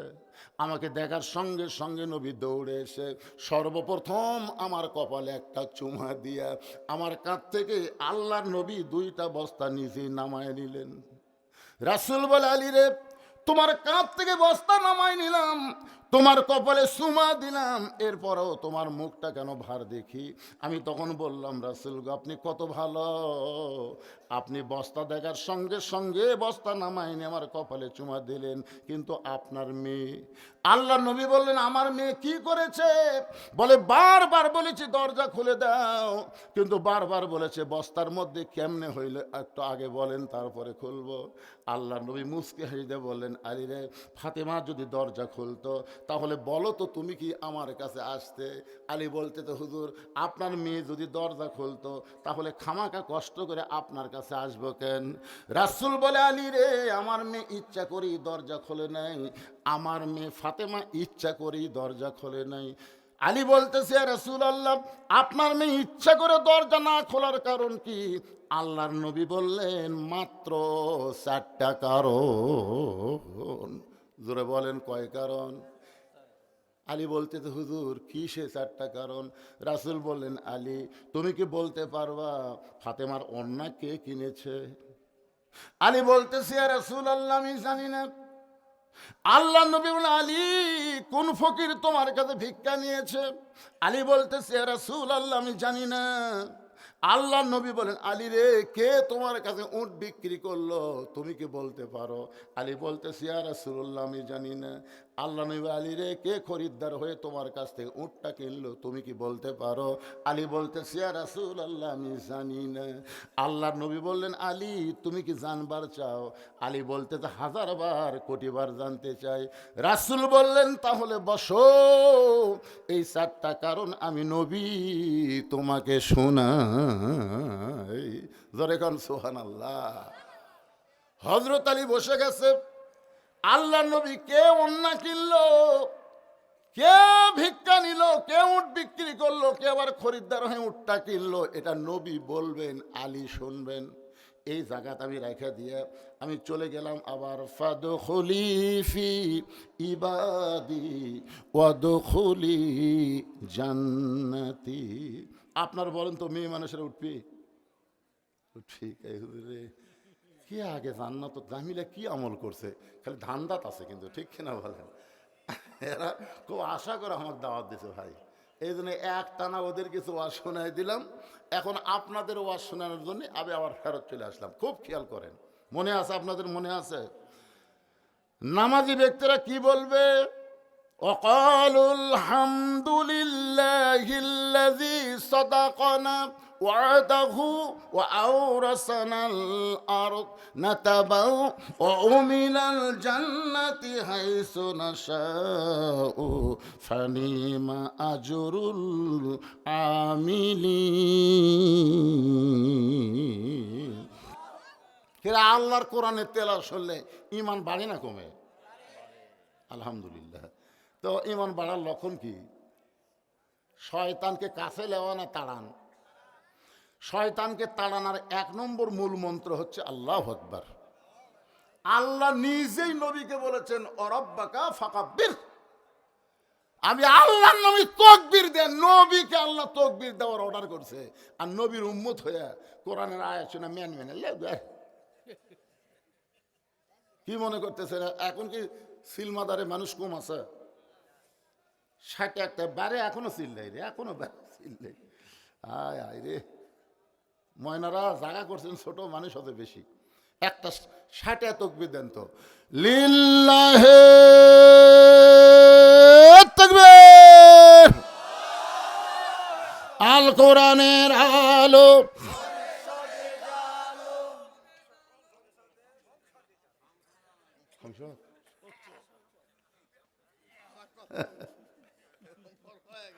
মাশাআল্লাহ, আমি চিন্তা করতেছি এই দলের লোক আছে না নাই, বুঝলেন? এই যে কোরআন শরীফ ওয়াজ শুনতেছেন ভাই, দেন সারা কিয়ামত পর্যন্ত খালি কোরআনের মঞ্চে ওয়াজ শুনে যান, জাগা মতো যদি কোরআন না নিয়ে যাওয়ার পারেন, এই যে নামাজের ওয়াজ করতেছি কাম হবে না তো। আমি আমার ওয়াজ, এ ভাই ওঠেন না ভাই রে, উঠলো কে রে? কিসের জরুরি কাম? আপনি জানেন এই কোরআন এমন একটা কিতাব যেটা মুমিনদেরকে যাবত রোগের ঔষধ, শিফা এবং রহমত। সামান্য পেশাব লাগার পরে এই কোরআনের মহব্বতে যারা পেশাব করবার উঠবে না, পেশাব জাতীয় যত ব্যারাম আল্লাহ সব ভালো করে দিবে। আপনারা কি মনে করেন কোরআনের পাওয়ার একেবারে কিছুই নাই? আর যদি মনে করেন না আমি পেশাব কর্মে যান করে, এই কোরআন কিন্তু গর্দ আছে জানেন, এমন পেশাব শুরু হবি ভাই, পলিথিনটা ঘুম পাড়া লাগবে রে, সবসময় টপ টপ করে পড়বি। এই জন্য এইবারে মূল কথায় আসতেছি, খুব খেয়াল করেন। ফাদখুলি ফি ইবাদি ওয়াদখুলি জান্নাতি, তার মানে কি? এখানে মৃত্যুর কথা নাই, কবরের কথা নাই, হাসরের কথা নাই, মিজানের কথা নাই, সরাসরি জান্নাত। জোরে কথা কন না কেন? এই আয়াতের মধ্যে আল্লাহ এই কথাটা কেন বললেন? এটা বোঝানোর জন্য বলতেছে। এখন নামাজেরা কি বলতেছে? ওয়াকালুল হামদুলিল্লাহিল্লাযী সাদাকানা ওয়া'দাহু ওয়া আওরাসানাল আরদ। দুনিয়াতে আপনার নবী বলেছেন আসসালাতু মিফতাহুল জান্নাহ, নামাজ হচ্ছে বেহেশতের চাবি। এখন বলেন তো, নামাজ যে বেহেশতের চাবি, এটা কয় ওয়াক্ত নামাজের? কিন্তু যারা জুম্মা মারতেছে খালি জুম্মা,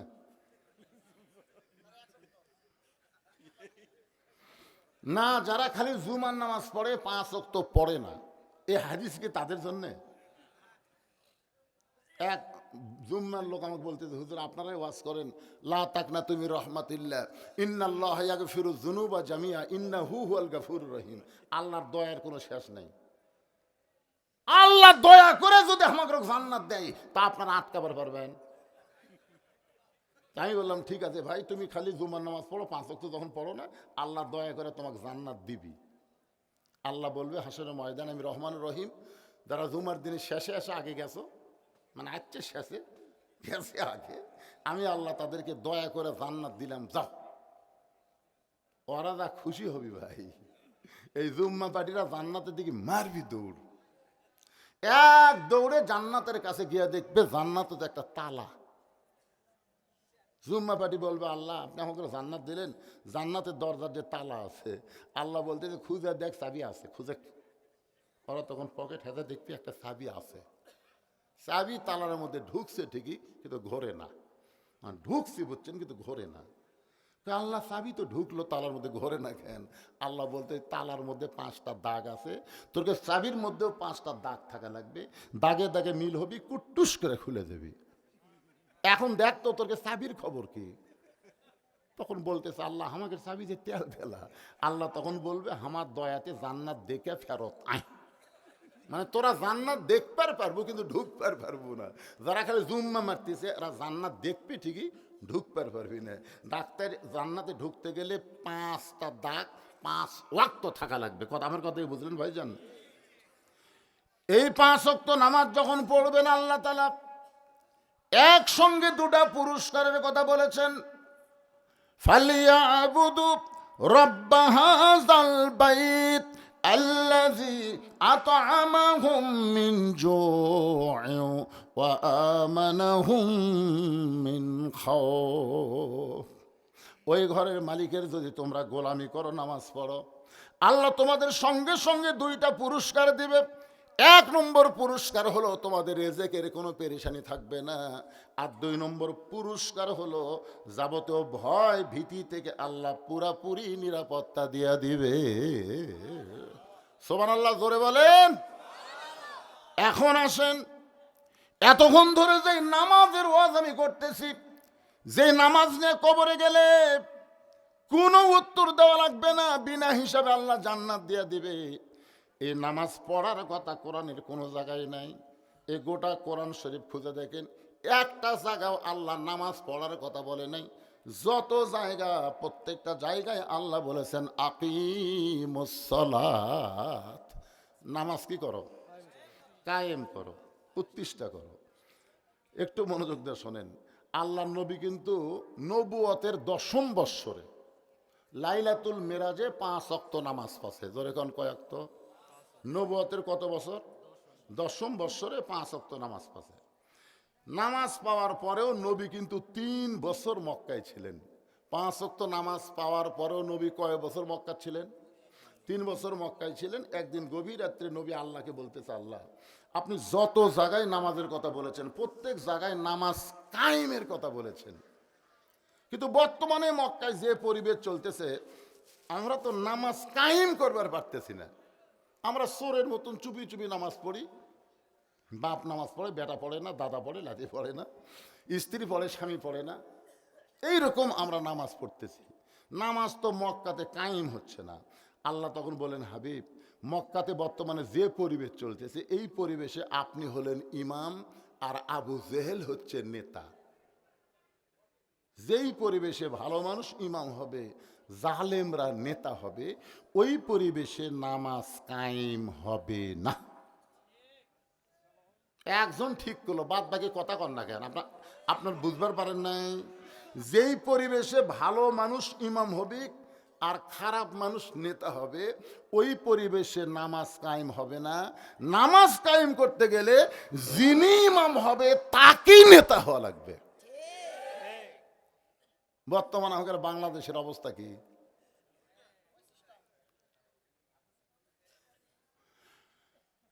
আল উলামা ওয়ারাসাতুল আম্বিয়া, নবীদের ওয়ারিস যারা আলেম তারা সবাই ইমাম, আর মেম্বার চেয়ারম্যান যেগুলো আছে শালারা একটাও নামাজ পড়ে না। কি ভাবতেছেন?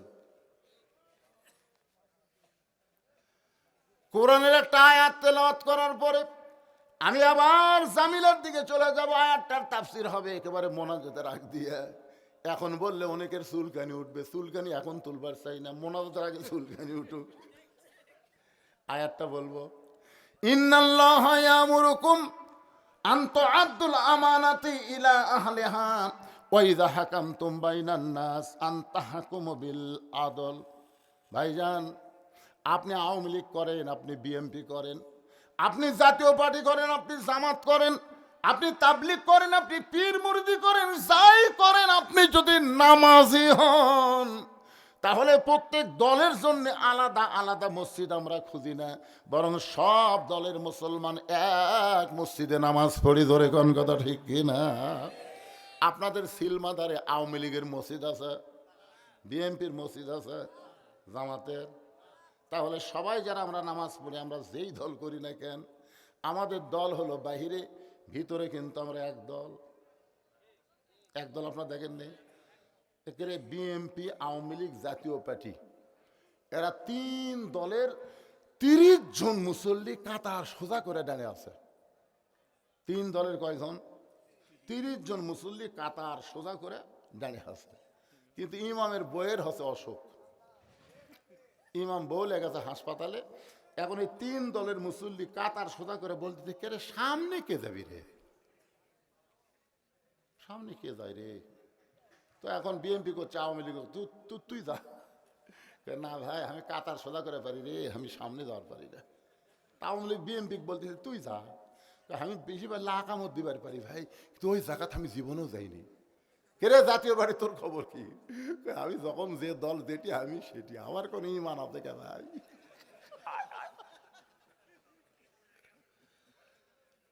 তখন বলতেছে তাহলে সামনে কে চাই রে? তখন তাকে দেখে বারান্দার জামাত ইসলামের এক হুজুর খাড়া হয়ে আছে। জামাত ইসলামের এক হুজুর বারান্দাত খাড়া হয়ে আছে।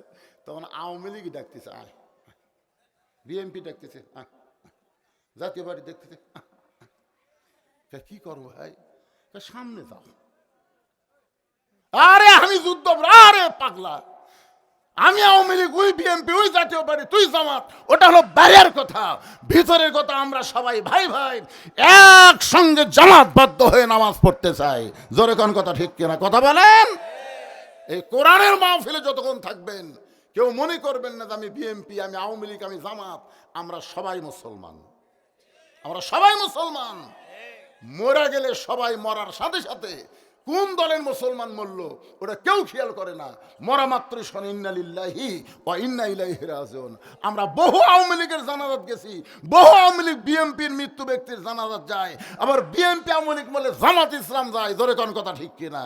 ভাইজান, সামান্য দুনিয়ার স্বার্থে আমরা দলাদলি করি। আজকে দুনিয়ার স্বার্থ মাটিতে কবর দিয়ে আমরা আল্লাহর কোরআনের পক্ষ হব। ধরে কোন কথা ঠিক কিনা? হ্যাঁ, এই কোরআন আমাদের দরকার আছে না নাই? দরকার আছে না নাই? এই জন্যে মনে করবেন না যে কোন একটা দলের ওয়াজ হচ্ছে। প্রত্যেকটা মুসলমানের জন্য আল্লাহ কোরআন দিয়েছেন, যে কোরআন কোরআনের মধ্যে আল্লাহ বলেছেন জালিকাল কিতাবু লা রাইবা ফি হুদাল লিল মুত্তাকিন। আল্লাহ বলেন হাবিব, এই নামাজ যদি কায়েম করতে চান, এই নামাজ যদি কায়েম করতে চান, তাহলে পরিবেশ পাল্টাতে হবে, পরিবেশ পাল্টাতে হবে। প্রয়োজন হলে আপনাকে হিজরত করে মদিনায় যাওয়া লাগবে। নবী মদিনায় হিজরত করার পরে নবী মদিনায় এসে খালি নবী ছিলেন না, আমাদের নবী হকের পক্ষে বাতিলের বিরুদ্ধে 27টা যুদ্ধের সেনাপতিত্ব করেছে। নবী মদিনায় হিজরত করার পরে শুধু নবী ছিলেন না, মদিনাকে রাষ্ট্র গঠন করলেন। মদিনার মসজিদ নববীর মধ্যে আল্লাহ নবীর নামাজ কায়েমের ঘোষণা করে দিলেন। নামাজ যখন কায়েম করবা তখন আল্লাহ তাআলা তোমাদের জন্য আসমানের রহমত, জমিনের রহমত উদ্গীরণ করে দিয়ে দিবে। এই জন্য নামাজের কথা বলতেছিলাম। আর নামাজ পড়লেই হবে। আল্লাহর বান্দা বাইনাল আবদি ওয়াল কুফুরি তরকুস সালাত। এখন চলে আসি, একটু মনোযোগ দিয়ে শোনেন। হযরত আলী বসে আছেন, আল্লাহর নবী বলতে চালি রে, কোন কে তোমার কাছে অন্না কিনলো, তুমি কি জানতে চাও? বলে জানতে চাই। কোন ফকির তোমার কাছে ভিক্ষা নিল, তুমি কি শুনতে চাও? বলে হ্যাঁ। কে তোমার কাছে উট বিক্রি করলো? বলে হুজুর আমি জানতে চাই। কে আবার খরিদ্দার হয়ে উটটা কিনলো? ফাতেমার অন্না দুনিয়ার কোনো মানুষ খরিদ্দার কিনে নেয়, কারণ ফাতেমা পর্দানিশী। আল্লাহ ফাতেমার পর্দাকে এতই ভালোবাসে, একজন ফেরেশতাকে খরিদ্দার বানায়া ওই ফাতেমার ওন্নাটা কিনে আমার আল্লাহ 6 দিরহামে ওন্না কিনে জান্নাতের মধ্যে যত্ন করে রাইখা দিয়েছে। আল্লাহ তাআলা ওই ফেরেশতাকে আবার ফকির বানায় আলীর কাছে পাঠায় দিয়েছে। আল্লাহ কোরআনে বলেছেন লিয়াবলুয়াকুম আইয়ুকুম আহসানু আমালা ওয়া হুয়াল আজিজুল গফুর। পৃথিবীর সবচাইতে সুন্দর আমল হলো আল্লাহর কোরআনকে সবার উপর জায়গা দেওয়া। জোরে কান্না সুবহানাল্লাহ। আপনার বলেন তো এই দুনিয়াতে কোরআনের উপরে আর কিছু আছে? আল্লাহ রাসূল বলে আলী, ওই ফেরেশতাকে আল্লাহ ফকির বানায় তোমার কাছে যখন ভিক্ষা চায়, তোমার কলিজায় হাসান হোসেনের মহব্বত, 6টা দিরহাম দিয়ে খাবার টোপলা নিবে, কিন্তু আম্মা সাইলা ফালা তানহার কোরআনকে গুরুত্ব দিয়া একটা দিরহাম যখন ফকিরকে দান করতে চাও, আল্লাহ তখন কোরআন দিয়ে তোমাকে বুঝাইলো ওমা তুনফিকু মিন শাইইন ফি সাবিলিল্লাহি ওয়াফা ইলাইকুম ওয়া আনতুম লা তুজলামুন। আলী রে, কোনো জুলুম হবে না। তুমি যদি 2টা দিরহাম দাও, আল্লাহ তোমাকে 20টা দিরহাম দিবে। তুমি যদি 6টা দিরহাম দাও, আল্লাহ তোমাকে 60টা দিরহাম দিবে। তুমি আল্লাহর কোরআনকে বিশ্বাস করে ওই ফকিরকে 6টা দিরহাম যখন দিয়া দিলা, ওই ফকির আবার ফেরেশতা রূপে আল্লাহর কাছে এসে বললেন, আল্লাহ, যে 6টা দিরহাম দিয়ে আলী হাসান হোসেন খাবার কিনতেছিল, আপনি সেই 6টা দিরহাম ফেরত নিলেন। আল্লাহ বলে, ফেরেশতা শোনো, আমার আলী 6টা দিরহাম তোমাকে দিছে, বিশ্বাস করেছে, বিনিময়ে 60টা দিরহাম পাবে। যে উটের পেটে চড়ে ফাতেমা জান্নাতে যাবে, যারে ফেরেশতা যা উটালা হয় আলীর কাছে 100 দিরহামে বাকিতে উটটা বিক্রি করো। আল্লাহ রাসূল বলে, আলী, ওই ফেরেশতা উটালা হয়ে তোমার কাছে 100 দিরহামে উটটা বিক্রি করলো। আবার ওই ফেরেশতাকে আল্লাহ খরিদ্দার বানায়া 160 দিরহাম দিয়ে তোমার কাছে উটটা কিনে নিল। ফেরেশতারে তুমি ওই উটওয়ালারে তুমি 100 দিরহাম ফেরত দিলা, আর 6টা দিরহামে দান করার কারণে আল্লাহ দুনিয়াতেই তোমাকে 60টা দিরহাম দিয়া দিল। ফাতেমা বলতে, স্বামী গো, আপনি দানের ওয়াজ কেন করতেছেন? আমি শুনতে চাই কোন আমলের কারণে ওই কাঠুরের বউ জামিলা আমার আগে জান্নাতে যাবে। আলী বলে, ফাতেমা শোনো, তুমি জান্নাতি নারীদের নেত্রী হওয়ার কারণে আল্লাহ তোমাকে হেঁটে হেঁটে জান্নাতে নেবে না, উটের পিঠে করে তোমাকে জান্নাতে নিয়ে যাবে। তুমি ফাতেমা যখন উটের পিঠে চড়ে জান্নাতের দিকে যাবে, উটটা চলতে চলতে হঠাৎ জান্নাতের দরজার কিছু আগেই ব্রেক হয়ে যাবে। ফেরেশতারা বলবে, আল্লাহ, খাতুনে জান্নাত উটের পিঠে চড়ে জান্নাতে যায়, কিন্তু উটটা তো আর জান্নাতের দিকে হাঁটে না, এখন কি হবে?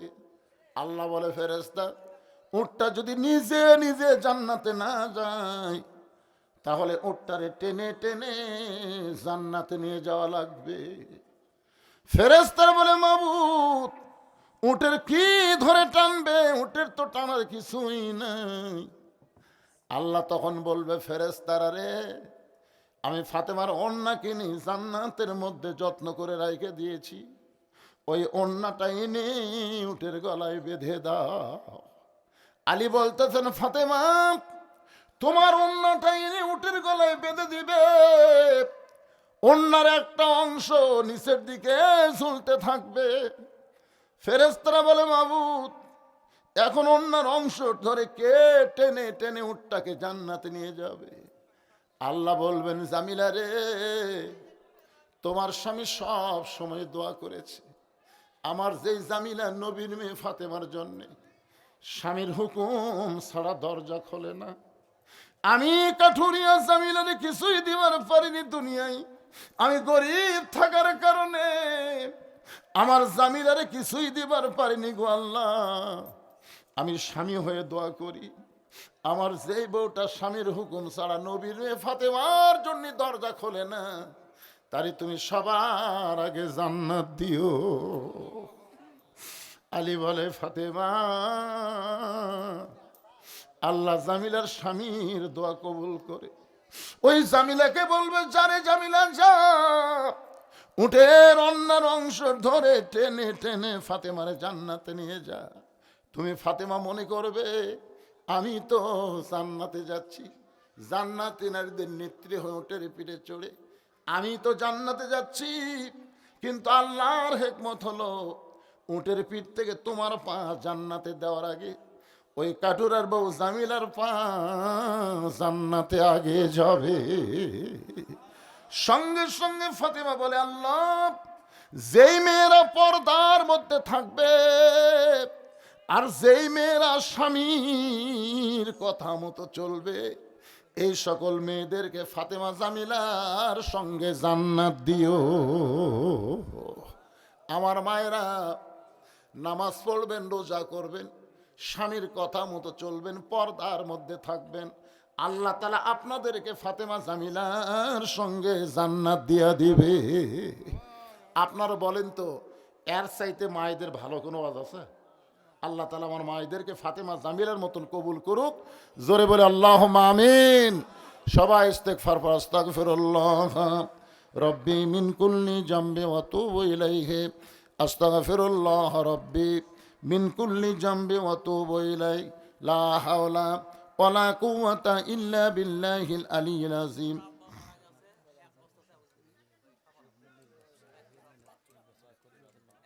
হ্যাঁ, আমি জুয়েল বাবার জন্য দোয়া করব। আগামীতে ইউপি নির্বাচনে চেয়ারম্যান ইলেকশন করবেন, নিয়ত করেছেন জনগণের খেদমতের জন্য, শুধু খাদেম হিসাবে ওমর ফারুকের সিমটম হয়ে যেন জনগণের খেদমত করতে পারে, আমরা তার জন্য প্রাণ খুলে দোয়া করব এবং সকলের জন্য আমরা দোয়া করব। ওনার বাবা আমি যখন প্রথম আইছিলাম, এবার নাই, অনেকেই নাই, দুনিয়া থেকে বিদায় হয়ে গেছে। আমরা সবার জন্য প্রাণ খুলে দোয়া করব। প্রত্যেক বছর এরকম মাহফিল যেন এখানে হয় এবং যারা কবরে চলে গেছে তাদের রোহের মাগফিরাত ইসালে সওয়াব আল্লাহ যেন কবুল করে। জি, আল্লাহুম্মা সাল্লি আলা সাইয়্যিদিনা শাফিনা নবিয়িনা মাওলানা মুহাম্মদ ওয়া আলা আলিহি ওয়া সাহাবিহি ওয়া বারাক ওয়া সাল্লিম। আল্লাহুম্মা আমিন। আল্লাহুম্মা আনতাস সালাম ওয়া মিনকাস সালাম, তাবারাকতা ইয়া যাল জালালি ওয়াল ইকরাম। মাবুদ, সেই মাগরিবের নামাজের পর থেকে রাত 12:30 পার হয়ে গেল। এই দীর্ঘ সময় পর্যন্ত তোমার পাগল বান্দা বান্দিরা আরামের বাড়ি ঘুমকে বাদ দিয়া কোরআন হাদিসের মহব্বত কলিজার মধ্যে নিয়া এই জান্নাতের বাগানে বসে বসে কোরআন হাদিসের আলোচনা শোনার শেষে আমি গুনাহগারের সঙ্গে রহমতের দরজায় ফকির হয়ে দোকানা হাত তুলেছি। আল্লাহ মেহেরবানি করে আজকের মাহফিল আমাদের সকলের হেদায়েতের জন্যে, নাজাতের জন্যে, জান্নাতের জন্যে কবুল করো। এই মাহফিলের শুরু থেকে শেষ পর্যন্ত যত আলোচনা হয়েছে আল্লাহ, এর মধ্যে যদি ত্রুটি হয়, ভুল হয়, মাফ করে দিও। এর যা হাদিয়া মঞ্জুর করো, সোনার মদিনায় নবী পাকের রওজা মুবারকে কবুল করে নিও। তামাম আম্বিয়ায়ে কেরাম, আসহাবে কেরাম, তাবিঈন কেরাম, তাবা তাবিঈন কেরাম, তামাম পৃথিবীর মাটির নিচে যত মুমিন মুমিনাত শুয়ে আছে আল্লাহ, সকলের ওয়াফরে হাদিয়া কবুল করো। আমরা যারা হাত তুলেছি, আমাদের জনম দুঃখনী মা যাদের কবরে গেছে, ছোট্ট একটা শব্দ হলো মা, এই নামের মধ্যে কি মধু, যাদের মা নাই তারাই বুঝতেছে। এই দরদের মা যাদের কবরের ঘরে, আল্লাহ তোমার কাছে কান্দি, মায়ের কবরকে তুমি জান্নাত বানায়া দাও। বাবার বাড়ি ঘর সবই আছে,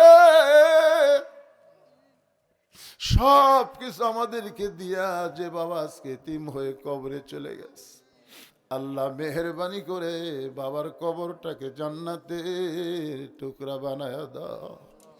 আমাদের দাদা দাদি, নানা নানি, আত্মীয় স্বজন, শ্বশুর শাশুড়ি যাদের কবরে গেছে আল্লাহ, কবরবাসীদের মাফ করে দাও। আল্লাহ যারা কষ্ট করে মেহনত করে হাজার হাজার টাকা খরচ করে আজকের এই জান্নাতের বাগান লাগাইছে, আল্লাহ গো তাদের সকলকেই জান্নাতি কবুল করো। এই সিলমাদারের উপরে রহমত আর বরকতের দরজা খুলে দাও। প্রত্যেক বছর এমন করে জান্নাতের বাগান যেন লাগাতে পারে, এমন ইমানি শক্তি এদেরকে দান করে দাও। এই গ্রাম থেকে অনেকে প্রবাসে আছে আল্লাহ, যেখানেই থাক আল্লাহ ওদেরকে ভালো রেখো, ওদের কামাইয়ের মধ্যে বরকত দিয়া দিও। মাবুদ, আজকের মাহফিলের সভাপতি মুরব্বী মানুষ, আজকের মাহফিলের সহ সভাপতি একজন জ্ঞানী মানুষ, আল্লাহ সভাপতি সহ সভাপতিকে আল্লাহ তুমি কবুল করো। আল্লাহ মাহফিল কমিটির সভাপতি, সহসভাপতি, সেক্রেটারি, ক্যাশিয়ার, আল্লাহ গো, সহ সেক্রেটারি সদস্য যারা আজকে অনেক জামাই হাজার হাজার 10,000 এমনকি 5,000 2,000 করে দান করলো, গ্রামবাসী দান করলো, সব কিছুই তারা দান করেছে, একটা কিছু বাকি নাই, সব তারা দান করে দিল। আল্লাহ দানগুলোকে জান্নাতের বিনিময়ে কবুল করো। আল্লাহ গো, আমি অসুস্থ, আমার সামনে একজন বাবাজি চেয়ারে বসে বাস শুনল, অসুস্থ মানুষ, আল্লাহ সবাইকে সুস্থতার নিয়ামত দান করে দাও। আমার জুয়েল বাবাজি নিয়ত করেছে জনগণের খাদেম হবে, ইউপি নির্বাচন করবে, আল্লাহ থেকে চেয়ারম্যান হিসাবে জনগণের খাদেম কবুল করে নিও। আয় আল্লাহ তাআলা, গোটা বাংলাদেশ মুসলমানের দেশ, আমরা শুধু ওয়াজ শুনবো না, আগামীতে কোরআন অনুযায়ী আমরা চলবো, এমন একটা পরিবেশ বাংলাদেশে তুমি দান করে দাও। কত মানুষের জানাজার নামাজ আমরা পড়েছি, এই 2 হাত দিয়া কত কবরে মাটি দিয়েছি, এই 2 হাত দিয়া কত লাশ অন্ধকার কবরে নামাইছি। একদিন আমরা সবাই মরে যাব রে, যেদিন আমাদের মৃত্যু হবে দিনটা যেন জুমার দিন হয়, মাসটা যেন রমজান মাস হয়, ইমানের সাথে ইজ্জতের সাথে এই দুনিয়া থেকে বিদায় নেওয়ার আগে কোন এক রাতে স্বপ্নে সোনা নবীজির সোনামো দয়ার নবীর মুখ আমাদের একটা বারের জন্য দেখার তৌফিক দিও। মরণকালে যত বড়ই পাপী হই না কেন, আমাদের জবানে তুমি জারি করে দিও লা ইলাহা ইল্লাল্লাহু মুহাম্মাদুর রাসূলুল্লাহ সাল্লাল্লাহু আলাইহি ওয়াসাল্লাম। ভাইজান